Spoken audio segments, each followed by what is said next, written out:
Éloi Kwadiokat, je suis le directeur pays adjoint chargé du programme pour le PNUD Guinée. Bien sûr, vous savez, les questions de crise dans nos pays, on pense que essentiellement ce sont des questions qui sont liées à la gouvernance, qu'elle soit politique, économique ou sociale. Et là, dans le cadre de la Guinée, par rapport à l'atelier ici, notre présentation a porté sur essentiellement la crise sanitaire qui a eu lieu depuis 2014 au niveau d'Ebola pour les trois pays parmi les 4 ou 5 de la Mano River Union. Donc nous avons considéré qu'avant tout, le dispositif infrastructurel et le dispositif de gouvernance sanitaire dans nos 3 pays étaient assez faibles.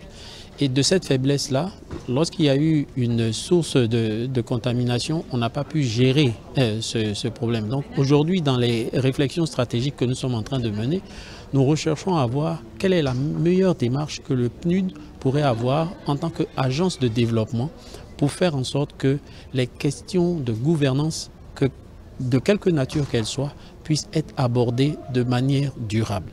Alors en abordant ces questions, surtout ces solutions de manière durable, vous avez évoqué tantôt dans votre exposé une approche holistique. Mais dans cette approche holistique, est-ce que vous impliquez suffisamment les populations locales qui payent souvent de leur vie le déclenchement de ces désastres? Vous savez, une des réponses les plus pérennes en matière de développement, c'est l'implication et la responsabilisation des communautés. Les communautés sont au cœur du développement, elles sont les bénéficiaires du développement, ce sont les leviers du développement. Donc, toute chose que nous faisons en les mettant, en les excluant, nous n'arriverons jamais à assurer une pérennité à ces actions-là. C'est fort de cette maxime que le PNUD, dans ses nouvelles politiques, met l'accent sur le développement communautaire, renforcement des capacités locales et la planification locale pour le développement. Cela s'inscrit dans des dynamiques pour avoir cette approche holistique au niveau de la gouvernance dont j'ai parlé tantôt, qui implique un leadership au niveau central, mais aussi une déclinaison de ce leadership-là au niveau décentralisé et local. Donc les communautés doivent être mises en avant en termes de compréhension de leurs responsabilités, mais aussi les facilités qui sont mises à leur disposition pour qu'elles puissent assumer leur part de responsabilité et réclamer en retour la redevabilité vis-à-vis de ceux qui dirigent nos pays à travers les politiques de développement. En fait, ce que nous essayons de faire, c'est avoir des modules qui sont dimensionnés de manière à aborder les problématiques pour faire en sorte que les populations elles-mêmes prennent le devant en termes d'initiative par rapport à la réponse qui doit être construite. Alors nous associons, vous avez parlé de sapeurs-pompiers, oui, nous associons toutes les structures qui ont en charge les réponses, je dirais, opérationnelles, mais également nous faisons en sorte que la mobilisation sociale amène à ce que le volontariat puisse être de plus en plus quelque chose qui est enclin à faciliter la prise en main par les communautés locales elles-mêmes des responsabilités qui relèvent de leurs compétences. On renforce leurs compétences en matière d'appréciation de comment gérer le risque. Donc la remontée de l'information avec un dispositif, je dirais, infrastructurel léger d'équipement, avec le système maintenant de tout ce qui est IT. Donc la remontée de l'information avec des bases de données centralisées au niveau des administrations centrales, mais qui peuvent traiter en temps réel toutes ces informations.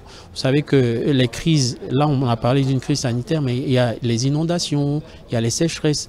Tout cela repose sur un dispositif en matière d'information météorologique qui nécessite qu'au plus bas niveau de la communauté, on puisse savoir que les saisons s'étirent, renforcer la mise à disposition des données météorologiques à partir des choses très simples. Nous, on a essayé cela en Haute-Guinée avec des petits thermomètres qui permettent de relever de façon constante les niveaux de température, de les reporter à la direction régionale de la météo qui fait les analyses et qui envoie maintenant en temps réel des informations analysées aux paysans pour savoir à quel moment faire les mises en culture. Voilà un peu ce que nous faisons.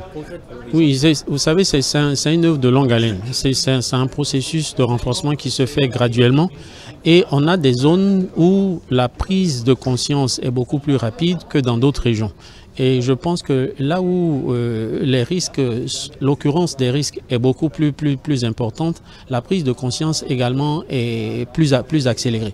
L'accompagnement aussi, la qualité de l'accompagnement que nous mettons à disposition avec nos équipes constitue un élément, un facteur de réussite.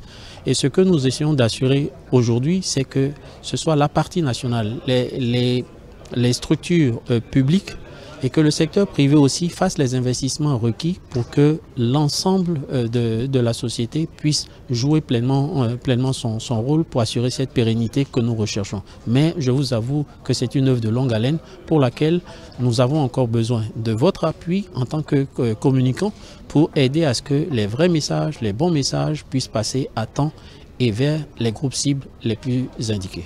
Merci. Je vous en prie.